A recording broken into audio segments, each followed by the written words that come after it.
The Chinese and the Russians believe that the direction of economic change in the world favors them. And I think they're right. And that time is not on the side of the American empire. The United States is wielding only weapon it still has. It has lost its economic predominance. It tried to use economic war against Russia in Ukraine, and that is an enormous failure. They can't use their political position because they don't have one. They're isolated. They vote with the Israelis, and that's about all they got. Everybody else is rethinking their alliance. I think you're watching, by the way, the slow implosion of the South Korean situation. That was an American event there.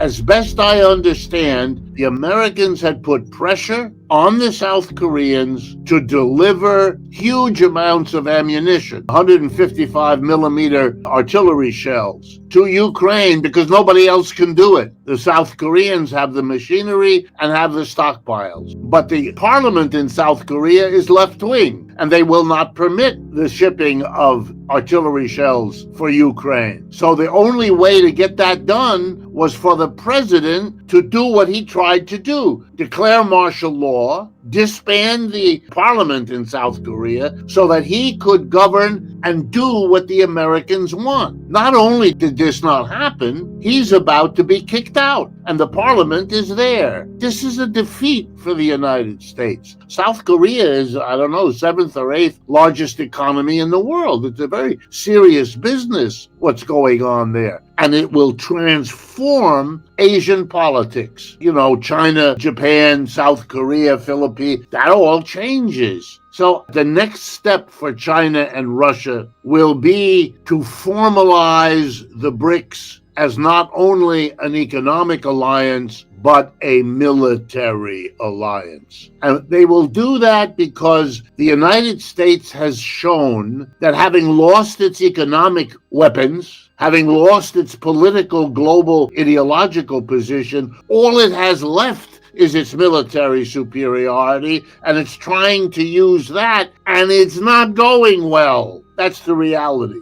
And I think they may end up with a military feeling they have no choice because of the risk that the United States will rely more and more on military because it has no other weapon. And it'll be interesting to see whether in the early months and years of Trump, how he will navigate this shrinkage of America's global position. When empires collapse, they collapse in the sequence of the disintegration of their weakest links. It's a little bit like Lenin's answer to the question, why did the socialist revolution happen first in Russia? Why not in Germany? Why not in England? And his answer was, Russia was the peculiar weakest link. On the one hand, it had an advanced capitalist sector, but on the other hand, it was held back by a momentously backward agriculture,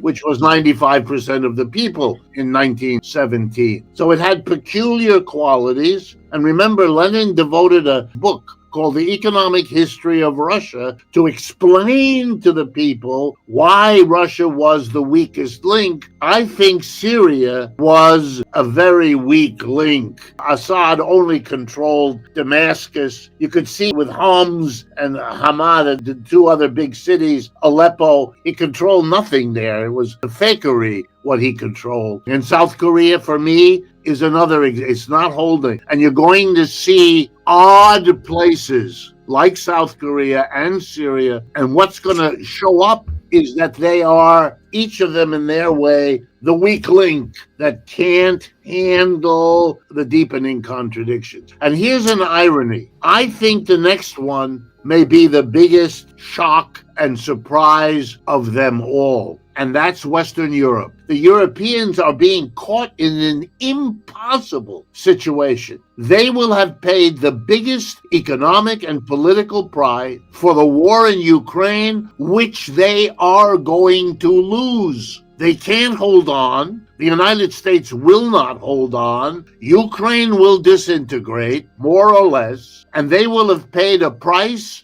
and gotten nothing. And that is going to produce from below pressures in this society that are going to be unbelievable. Mr. Merz in Germany, if he replaces Scholz, that's not the solution for Germany. That makes Germany's problems worse. We may be talking about something much more powerful, globally speaking, than what happens in South Korea and Syria, and soon.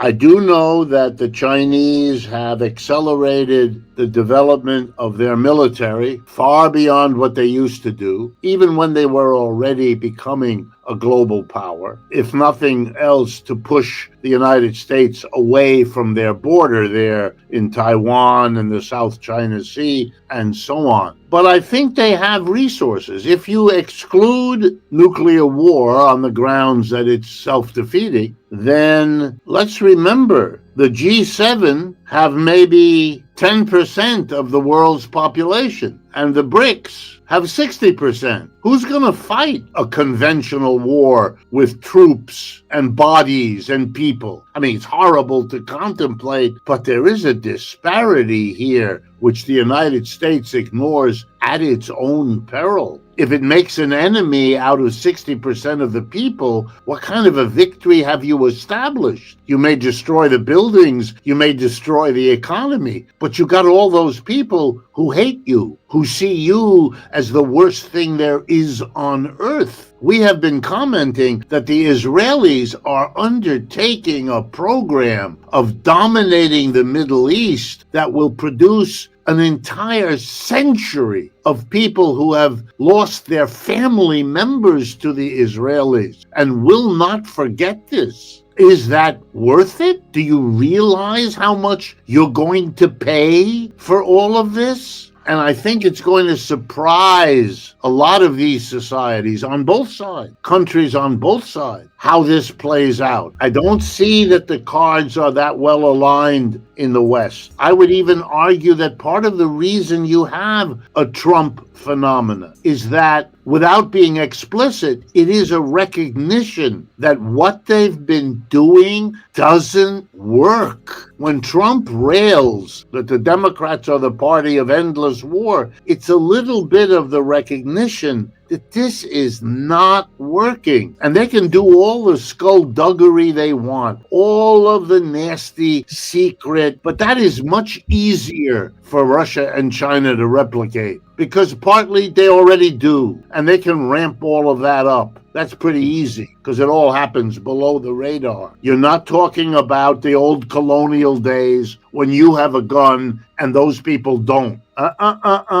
That's over. And now the numerical disparity begins to have its meaning. It's over for the West. They don't get it yet. They want to act. They want us all to believe, but it's over. And I still would argue that the disintegration of Syria is at least as big a problem for the West as it is for the East.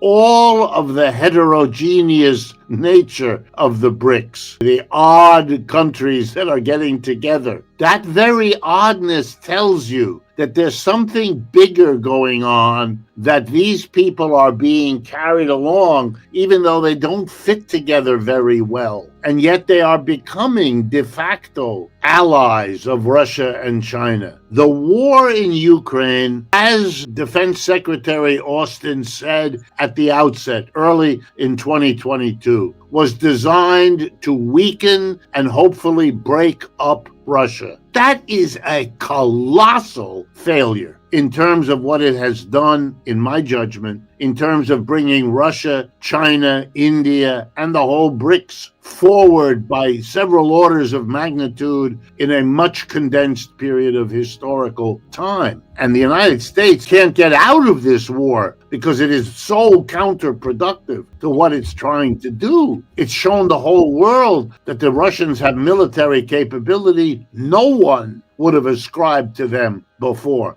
And the weakening of NATO strikes me as I mean, I have family in France. I've never heard them talk the way I hear them talk now. They are against their own country's leadership and its foreign policy on a scale, there's a reason why the yellow vests happened there. There's a reason why the left parties got together and are now the biggest bloc in the National Assembly. Mr. Macron is a lame duck leader. He's got the same political power that Mr. Biden now has. That is next to none. And Mr. Schultz is right there behind him. And those are the two powerhouses. England is a joke. And they are all squeezing their working class, which is only making their situation worse. The Germans are, look, VW is out on strike. VW has proposed a 10% cut in the wages of its workers. That's its proposal. Of course they're out on strike. They have a horrible inflation, and they're being told their money wages are going down by 10%. And the way VW goes is the way the rest of Germany goes. They're a dominant force in that country, and on and on and on. The government fell last week in Paris because their budget had service cuts to the mass of people. The West has extraordinary problems of its own. It's not in a strong position. Once you survey the international, to have the very process of what we just did, looking at the international, take us back where it should take us, that the empires of the world, large and small, usually implode. They are not usually conquered. Remember, the Soviet Union fell apart in 1989, not because the United States did this or that. I mean, the United States' behavior had a role to play, of course. It's not that the external plays no role, but the focus, where we should look for the key elements emerging, is domestic. And I would like to take that another step and talk about something that happened here in New York City last week. And I think it's directly relevant. They have arrested a young man. They will charge him with shooting the CEO of the United Healthcare Corporation, which is a medical insurance. Okay, this killing could have been dealt with in the way Americans deal with killings, which is to say, our thoughts and prayers go to the victim's family. However, the overwhelming majority of comments, and we're talking now about millions because we're talking social media, the overwhelming comments were not about the victim or the act of murder. They were expressions of unmistakable sympathy as the likely motivation of the murder because of the words delay and deny and so forth on the casings of the bullets that were used. Okay, what did the people say? The people of America said they are outraged at the suffering imposed on the American people by the insurance companies that take their money and then deny or delay covering their medical needs when they have an injury or an illness. Well, I remember enough about my reading of guerrilla warfare and social change. What we just saw in the United States was a population whose sympathy is on the side of Robin Hood and not against the people that Robin Hood has stuck an arrow into. And that is a sign. If I were a leader of the United States, this would worry me on a scale that makes Syria and South Korea irrelevant. The cost of medical care is out of control in the United States. We have a de facto monopoly here. It's called, or it should be called, the medical industrial complex. It is the drug companies, the hospitals, the doctors, and the medical insurance companies. And they have achieved what no other medical system has in Europe or anywhere else. Something on the order near 20% of GDP is going into the medical profession because they can demand it. And people are revolting. And you had the vanguard of the revolt in that young man from a wealthy family in Pennsylvania and Maryland, a graduate of University of Pennsylvania, which is an Ivy League institution in this country. He knows he's taking an advanced position, And now that's been confirmed by the mass reaction. That's a sign of a system disintegrating from within. And it's crystal clear that the people who run these institutions, this monopoly, are full speed ahead doing what they've been doing. They're not stopping, they're not slowing, nothing. And that's true for all the other leaders of this society, political and economic, which means you've got a train heading towards a stone wall with no concept of what is about to happen. It used to be a kind of common sense that you can judge an economic system according to how well it provides food, clothing, and shelter. And then you can add medical care and education and a few other things. But we have also, right alongside our medical care crisis, a housing crisis. The cost of housing and rent is off the chart. We used to have a rule of thumb that if you spend more than 25% of your income on housing, you're being abusively treated in your economy. You can't do it. Well, now the majority of Americans are spending more than 25% of their income on housing. I mean, it's a failure. These things can be handled one by one. They can be disguised by a mass media system that refuses to expose the reality. That's like this terrorism that can be used to solve certain kinds of problems in the world. But in the end, you can't do it all. You can't terrorize the world and terrorize your own people out of a standard of living that they were led to expect as their entitlement. The American people don't have 300 years of abysmal poverty as their comparison. They have the middle of the 20th century when they had a really pretty good standard of living. That is being taken away from them, and that is a powerful stimulant to the kinds of activities we saw on the street in Manhattan last week. This is a society that is appearing. Let me tell you about emails I get from Europe. They don't want to visit here as tourists anymore for fear that they are going to be shot on the street by somebody for something. Now, that's an exaggeration. I tell them that. But there's a deeper meaning to their anxiety, that there's a shift going on that's going to get worse. There's nothing indicating that it's going to get better. If anything, the very mentality of Mr. Trump and of the people he's bringing into power show you that they are upward and onward with more of this. They want less government and less social support. Okay, that's going to make the rich richer, but that's not the solution to this country's problems. Quite the contrary.